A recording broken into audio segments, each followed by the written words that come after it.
Salut les raiders, j'espère que vous allez bien. Cette semaine, on se retrouve pour un comparatif entre deux paires de freins et ça fait longtemps que vous en avez parlé. On teste les Hope Tech 3 E4 contre les Hope Tech 3 V4.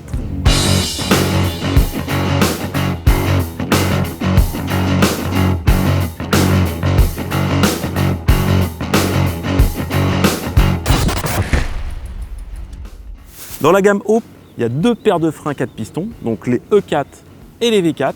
La différence entre les deux vient de l'étrier, puisque c'est exactement le même cylindre et la même poignée. Donc on va retrouver la même ergonomie, les mêmes possibilités de réglage, et ce qui change, c'est la grosseur d'un des pistons qui est plus gros sur le V4 et sur le E4, donc on a un étrier qui est un petit peu plus petit. Logiquement, le V4 devrait être plus puissant. À la base, le E4 était destiné à l'enduro, le V4 à la descente, mais les pratiques ont un petit peu évolué et du coup, avec l'arrivée du e-bike, le V4 se destine plus enduro DH, VTT-AE et le E4 plus trail all mountain, donc les pratiques un petit peu plus légères. Bon Hugo, je te propose qu'on parle des choses qui fâchent en premier, le tarif.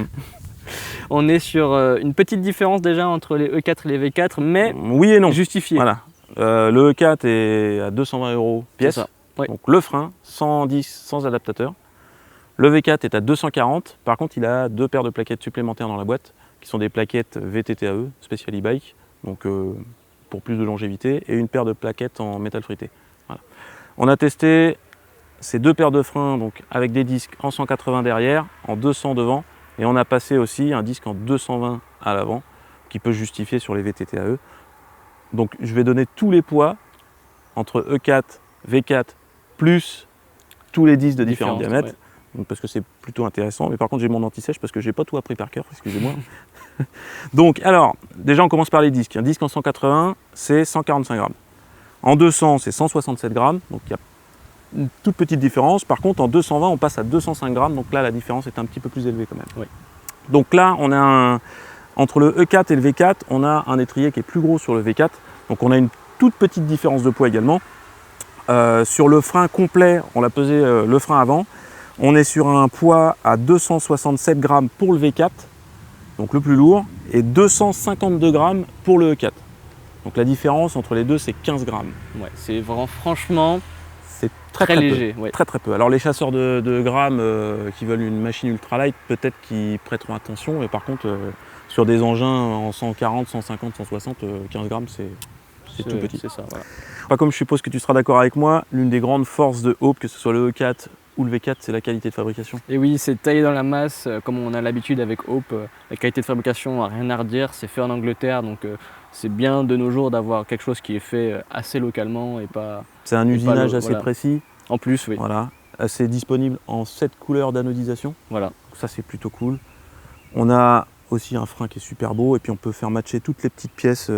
Voilà, toutes les petites pièces, elles se remplacent par des petites pièces de couleurs différentes. Enfin, voilà, vous pouvez vraiment vous créer un frein quasiment sur mesure et ça, c'est plutôt cool. C'est ça. Et en plus, on a toutes les pièces du frein qui sont dispo en aftermarket. Donc si on casse, si en vieillissant ça s'abîme, on peut remplacer. On n'est pas obligé de remplacer tout un bloc. Donc ça, c'est plutôt cool pour la durée de vie.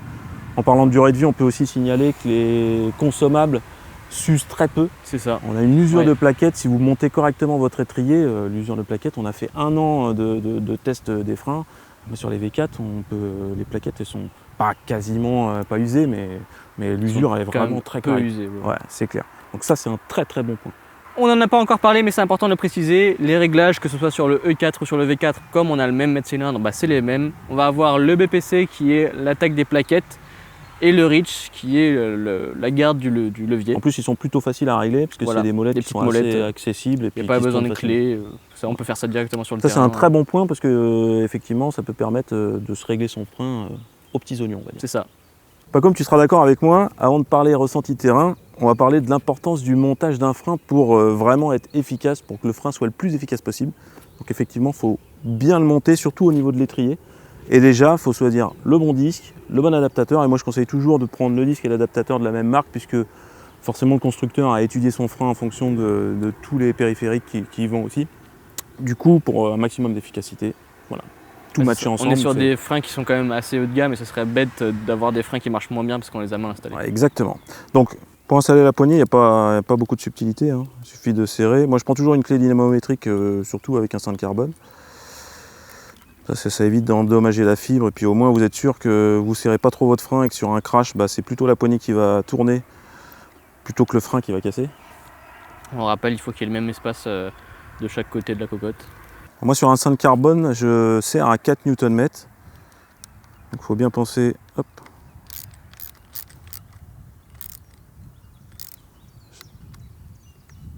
Je presserre d'abord les deux. Voilà.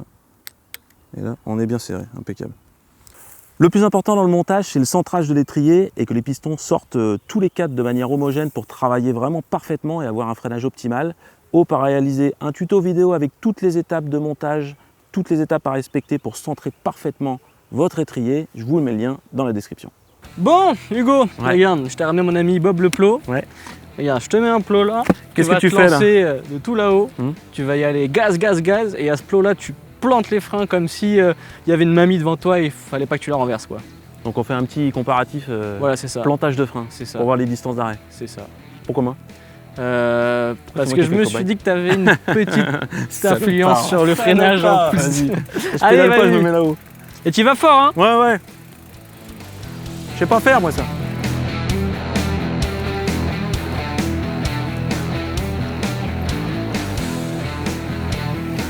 Et top.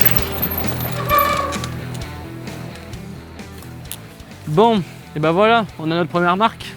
Maintenant. Putain, distance de freinage. Et t'as vu comme il hurle le frein à la fin? Bah. Comme s'il n'en pouvait plus. Lâchez-moi, voilà, lâche-moi, 90 kg, lâche-moi. Du coup, maintenant, on change de frein. Ouais. Et on fait la même chose et on voit. Bon, chose qu'on vous a pas dit, c'est qu'on l'a fait 3 fois avant, qu'on retombe toujours au même endroit. Voilà.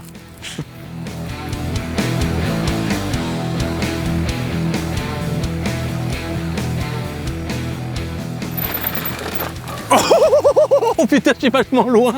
Ben voilà, tu vois, sacrée différence quand même. Oh la vache, il y a quasiment la moitié. Ouais, la moitié, je dirais un peu. Là, la distance d'arrêt, elle est ultra courte. De toute façon, on l'a bien vu, tu étais bien en mode stoppie. Le frein, il a fait beaucoup moins de bruit. Ouais, il hurlait moins. Le E4, il hurlait à la fin, il en pouvait plus. On a vu que c'était bien lâchez-moi. facile que...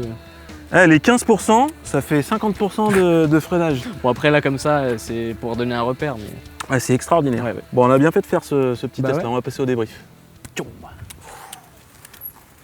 Pas comme on vient de le voir, le V4 plante plus quand même que le E4. Par contre, niveau feeling, toi, qu'est-ce que tu en as pensé?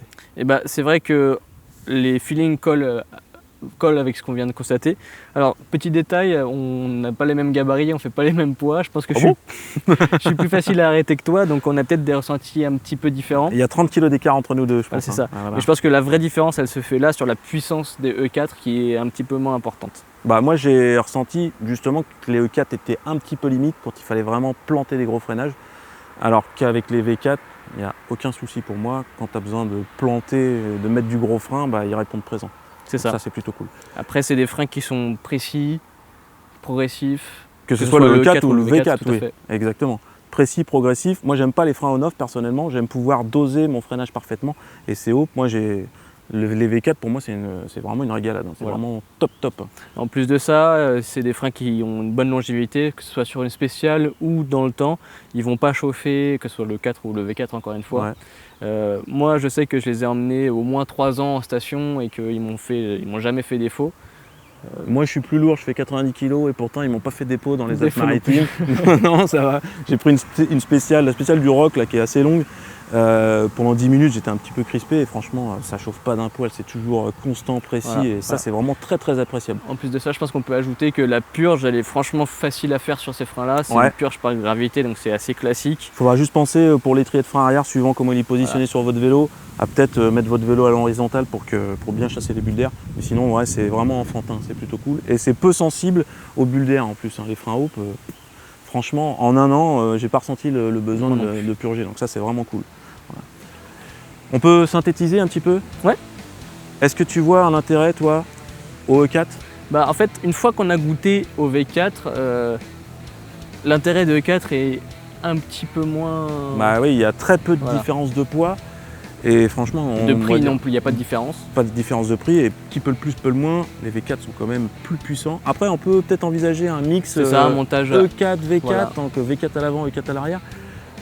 Puisque le E4 est un étrier qui est quand même un petit peu plus moins ouais. encombrant peut-être Voilà. que sur C'est des cool. vélos où le V4 passe pas en 180, comme c'est le cas sur mon vélo. Exactement. Un E4 aurait peut-être pu passer. Mais pour moi, victoire V4. Pour moi aussi. Il n'y a pas photo. Bon, sur ce, on se donne rendez-vous en commentaire pour discuter de ce comparatif. On se dit à la semaine prochaine. Ridez bien, ridez safe. Ciao. Ciao. Allez, on va Allez. passer au débrief. Allez, tout. Alors là, le vent, le vent, le vent, le vent. Oh, le vent de l'enfer. Allez, allez, je rentre chez moi.